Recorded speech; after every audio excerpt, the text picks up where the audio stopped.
Once upon a time, in a little fishing village where the wind always sang through the rooftops, lived a small grey cat named Whiskers.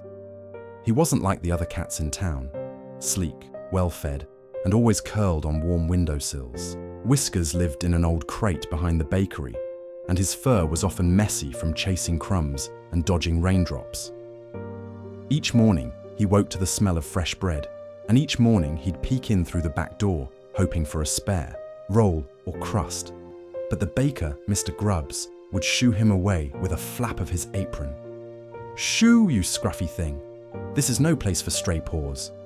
Whiskers would lower his head and trot back to his crate, belly grumbling. Still, he never stopped hoping.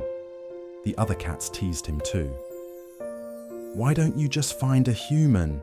they purred from their sunny ledges. "No one wants a stormy furred cat like you." But Whiskers had dreams bigger than crumbs. He dreamed of a home, a name spoken with love, and someone to curl beside during the windy nights.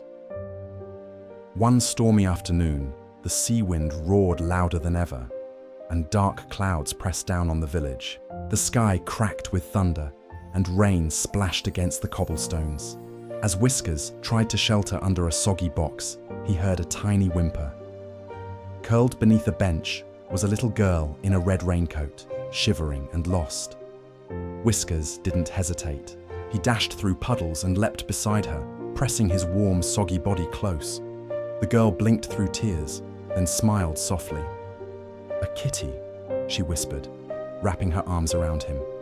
"You found me." Moments later, the girl's worried parents came running, led by the bakery's warm lights and the brave grey cat beside their daughter. "You clever cat," cried the girl's father.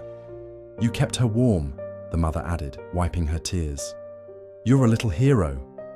Mr. Grubbs stepped out of the bakery, his apron wet and his eyes wide. "That's the scruffy one," he exclaimed. "Not scruffy," the girl said, hugging Whiskers tightly. "He's brave, and he's mine." From that day on, Whiskers didn't have to chase crumbs.